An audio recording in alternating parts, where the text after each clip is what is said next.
ठीक आहे, बोला आदित्यजी बोला. देतो नाना, तुम्हाला दिल्याशिवाय थांबत नाही. मुख्यमंत्री महोदय, डेअरीवर बोलत नाहीये मी, पण अध्यक्ष महोदय, एक महत्त्वाचा प्रश्न आज इथे आलेला आहे. नवीन वसतिगृह असेल, अभ्यासिका असेल, पण जे आत्ता आहेत त्याची जर आपण क्वालिटी पाहिली तर त्याच्यावर मंत्री महोदय फ्लाइंग स्क्वॉड करून तिथे नीट बाथरूम आहेत का, कॅन्टीन ठीक आहेत का, तिथे पाईपचं लिकेज आहे का कुठे, तिकडचं ह्या सगळ्या चेक्ससाठी मंत्री महोदय फ्लाइंग स्क्वॉड म्हणजे आपण ज्यांना देतो हे वसतिगृह त्यांना राहण्यासाठी नीट आहे का हे बघतील का, आणि अर्थात सेफ्टी सिक्युरिटी. चला मंत्री महोदय, भरारी पथक. अध्यक्ष महोदय, सन्माननीय सदस्यांनी जो प्रश्न विचारलाय, आम्ही मुलींच्या सगळ्या हॉस्टेल्समध्ये CCTV कॅमेरे ऑलरेडी लावलेले आहेत, ज्याच्या माध्यमातून तपासणी होते. बाकी फ्लाइंग स्क्वॉडचा विषय तर नक्कीच त्याची आम्ही नानाभाऊ. बजावणी करूया. दोघही ओबीसीवर. आता कोण तुम्ही ठरवा नेता कोण. अध्यक्ष महाराज, महत्वाचा प्रश्न आहे अध्यक्ष महाराज. माझा याच्यामध्ये स्पेसिफिक दोन प्रश्न अध्यक्ष महाराज, की महाराष्ट्रामध्ये ओबीसीची संख्या अगर जनगणनेचा आधार घेतला आपण अध्यक्ष महाराज तर ते आज 55% जवळपास आहेत अध्यक्ष महाराज. त्यापेक्षा जास्त होऊ शकतं. पण अध्यक्ष महाराज, आज जे काही हॉस्टेल 65 हॉस्टेल यांनी चालू केलेले आहेत असं हे सांगत होते दत्त मंत्री महोदय. अध्यक्ष महाराज, ह्या हॉस्टेलचं तुम्ही एक विधिमंडळाची कमिटी बनवा, म्हणजे हॉस्टेलची स्थिती काय आपल्याला त्या ठिकाणी कळेल. आता ते किराया म्हणजे अध्यक्ष महाराज, आपण पैसे देतोय, आपण सांगतोय की ओबीसीच्या मुलामुलींसाठी आम्ही हॉस्टेल उघडलेले आहेत, त्याची आता परिस्थिती बघा की त्या कोंबड्या टाकतात तसं त्या कुचकून तशाच. नाना भाऊ, आदित्यजींनी अध्यक्ष महाराज, तोच मी प्रश्न सांगतो ना, विचारला, त्यांनी अध्यक्ष उत्तर महाराज दिलं माझा पूर्ण त्याच्यावर. प्रश्न तो द्या. अध्यक्ष महाराज, त्या पद्धतीची परिस्थिती आहे. माझा स्पेसिफिक प्रश्न आहे की तुम्ही जिल्ह्याच्या ठिकाणी चालू केलेत, तालुक्याच्या ठिकाणी पण आपण चालू करणार का एक.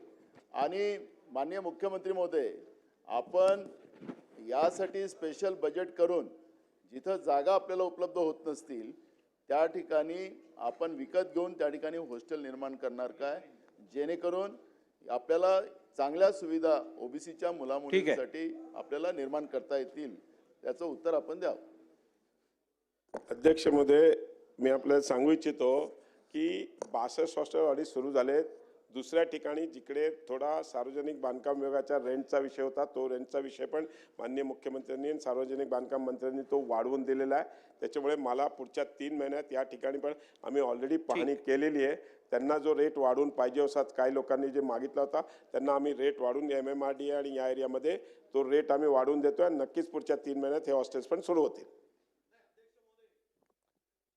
हे या हॉस्टेल सगळे सुरू करताना तुम्ही ज्या काही ते अटी शर्ती घातल्यात विद्यार्थ्यांना, त्यामध्ये जर आत्ता 1200 तुम्ही सांगितलं की 1200 विद्यार्थ्यांना हॉस्टेलमध्ये साधारणतः आपण 65 हॉस्टेलची कॅपॅसिटी धरली तर 13,000 विद्यार्थी त्या ठिकाणी यायला पाहिजेत. 13,000 विद्यार्थ्यांचं ॲडमिशन व्हायला पाहिजेत आणि प्रवेश मिळायला पाहिजे अध्यक्ष महोदय. पण केवळ 1200 झालं का, तर तुम्ही ते या हॉस्टेलमध्ये प्रवेशासाठी जे काही अटी घातल्यात त्या शिथिल करण्याची आवश्यकता आहे. तुम्ही जे अट घातली अध्यक्ष महोदय त्यामध्ये केवळ व्होकेशनल एज्युकेशनसाठी ते काढून टाका. सरसकट मेरिटवर त्या ठिकाणी प्रवेश द्या. सर्वच्या सर्व पूर्ण क्षमतेने ते हॉस्टेल सुरू होतील. पहिला प्रश्न. एक दुसरा शेवटचा प्रश्न अध्यक्ष महोदय आपल्या माध्यमातून बघा, हे हॉस्टेल सुरू झालेत अध्यक्ष महोदय, पण अजूनही माननीय नाना भाऊ म्हटल्याप्रमाणे फार जागा कमी आहे, रेंटनी घेतलेले आहे. तुम्ही द्या ना 1000 कोटी रुपये, उद्या जागा मिळतील आणि हॉस्टेलचे बांधकाम सुरू होतील. सामाजिक न्याय विभाग करते ते केंद्र सरकार देते म्हणून करते. आमचे प्रस्ताव 2-2दा 3दा केंद्र सरकारकडे गेलेत. 200 ने 100 कोटी रुपये दर वर्षाला त्यासाठी येतात. त्यामध्ये काहीच होणं शक्य नाही.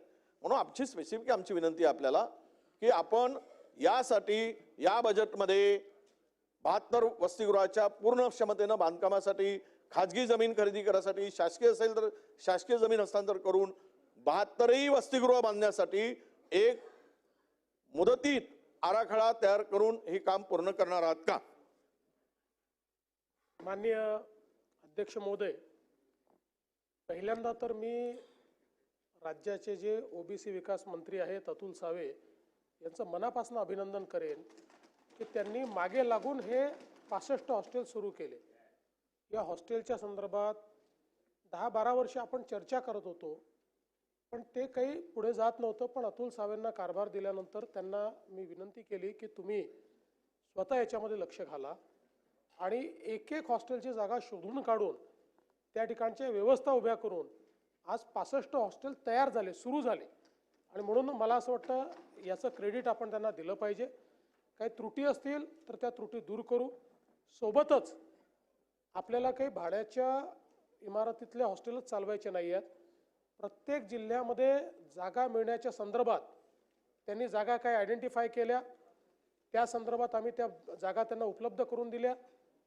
महसूल मंत्र्यांसोबत त्यांनी बैठक घेतली. जवळपास प्रत्येक जिल्ह्यामध्ये जागा आयडेंटिफाय होते किंवा झालेली आहे. त्यामुळे त्या जागा आयडेंटिफाय झाल्यानंतर त्या जागा मूल्य त्यांच्या विभागाकडे हस्तांतरित करण्याचा कॅबिनेटच्या माध्यमातून या ठिकाणी आपण निर्णय करणार आहोत.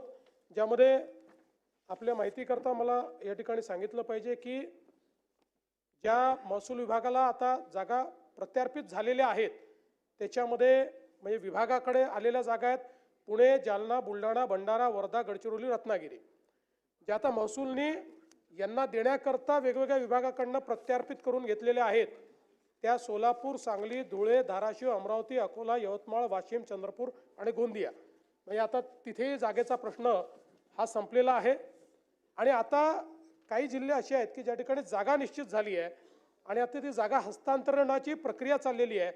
ते आहेत नागपूर, कोल्हापूर, सातारा, नाशिक, जळगाव, नंदुरबार, लातूर, नांदेड, हिंगोली, बीड, परभणी, सिंधुदुर्ग, पालघर, छत्रपती संभाजीनगर आणि अहिल्यानगर. जागा न मिळालेले फक्त 4 जिल्हे आहेत. त्या 4ही जिल्ह्यांमध्ये मी स्वतः लक्ष घालून त्यांना जागा मिळवून देईल. जे आपले MMR रिजनमधले आहेत रायगड, ठाणे, मुंबई शहर आणि मुंबई उपनगर, त्यात मी स्वतः त्यांच्यासोबत बसून या 4ही जिल्ह्यात जागा मिळवून देऊ. इतर सगळीकडचा जागेचा प्रश्न हा जवळपास मार्गी लागलेला आहे. प्रश्न क्रमांक 4.